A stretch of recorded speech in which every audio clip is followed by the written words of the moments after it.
Back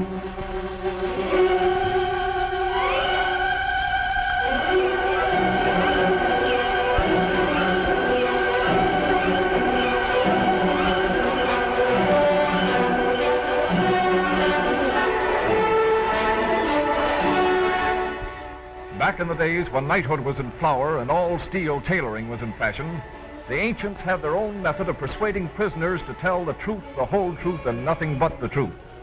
History calls it the Inquisition, but to the third-degree experts of that day, it was known as trial by torture.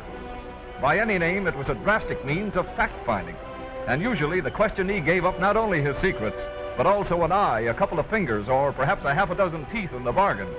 Brutal and how, but unapproached as a method of bringing out the truth.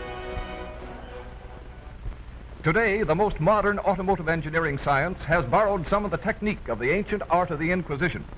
Now, in the most advanced engineering laboratory of all motordom, brutal abuse, reminiscent of centuries ago, is utilized in the constant quest for new materials and new methods of building finer performing, safer, and longer-lived motor cars. To maintain Plymouth's preeminence as the outstanding car in the lowest priced field, a corps of skilled specialists are always at work, putting Plymouth cars to the most punishing tests, proving their fitness and finding new avenues to progress through the medium of the trial by torture. To demonstrate to the motoring public the extra margin of strength and stamina built into its cars, Plymouth has made a practice of subjecting its products to performance stunts without parallel in the history of motoring. Year after year, professional daredevil drivers have performed feats with them that have brought thrills and chills to millions, and have brought a new admiration and respect for the ability of these cars to absorb abuse. Indeed, through the years, Plymouth cars have practically exhausted the imagination of even the most ingenious stunt experts. And now, with the new Plymouth, the peak of perfection, finer, stauncher, and safer than any other car in all Plymouth history, it would seem that Plymouth finds itself in the unique position of having no more worlds to conquer. Surely no motorist could conceive of any test of strength and stamina, any program of punishing performance, which these cars have not already breezed through. Ah, but you've reckoned without Jimmy Lynch. He's mild enough in appearance, but actually Jimmy is a direct descendant of that playful fellow you saw with the red-hot poker. Engineers may have their scientific methods of revealing a flaw or a failure, but Jimmy's third degree borders on murder. This doesn't count. It's just a limbering up exercise, a bit of shadow boxing before the main bout. Jimmy's program is deliberately designed to beat the wheels off, to tear up the springs, twist the frame, and crush the body into crumpled wreckage, and he'll do it, if he can. Most of the sensational new advancements which the new Plymouth brings to motoring are obvious to all motorists. 5 minutes behind the wheel will give you an appreciation of its glorious power and performance, its remarkable driving and riding ease, its smartness and luxury.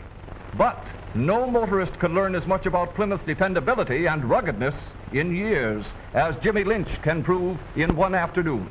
For instance, what normal motorist would ever consider putting his car to such a test as this? Indeed, who would believe that any automobile could travel across this succession of railroad ties and keep its wheels? Now, you get a better appreciation of the punishing pounding which tires, wheels, springs, and axles must stand. Every railroad tie strikes a pile driver blow, yet the car takes it, yes, and likes it. As a modern expert of the Inquisition, Jimmy has no difficulty in making his victim talk. And what an inspiring story this car has to tell. A story of strength and stamina that stands up even under excruciating torment. That a man could perform this succession of stunts in a motor car and live is in itself most remarkable. That a motor car could take this beating and live to drive away under its own power is nothing short of a miracle wrought in steely strength.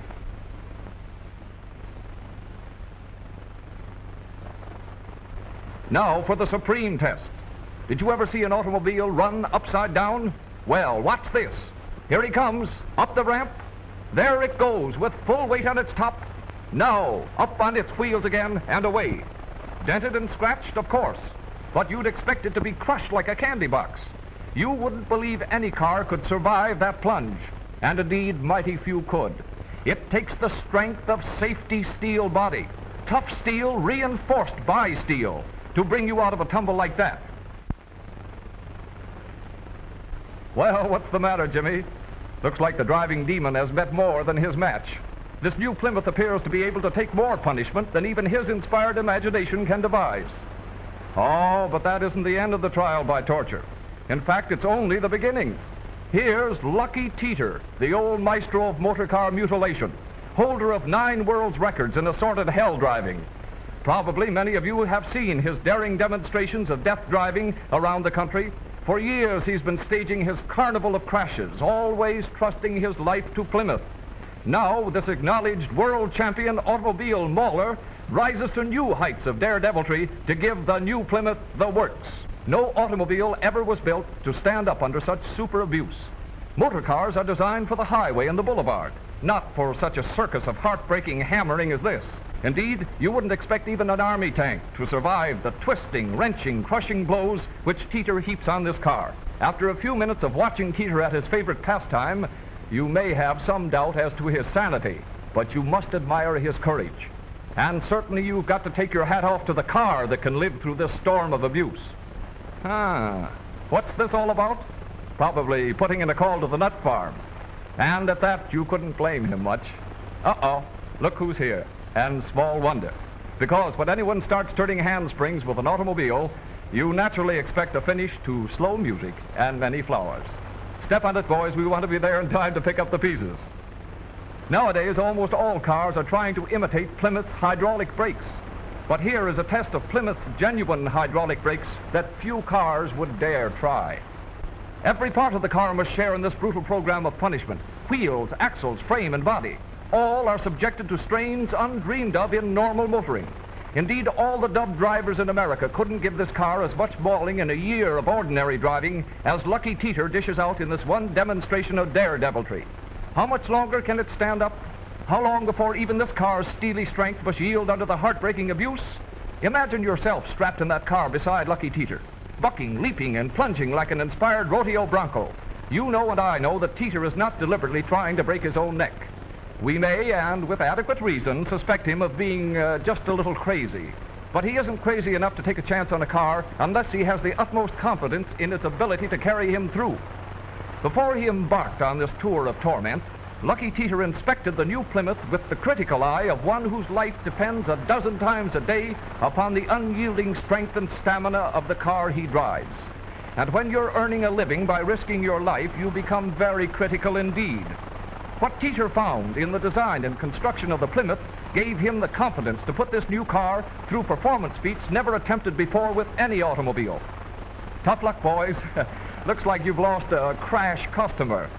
And you'd lose a lot more of them, too, if all cars were built with the same rugged protection as this Plymouth. For this car has brakes that avoid accidents. Genuine hydraulic brakes, perfected by more than 10 years of constant development and improvement.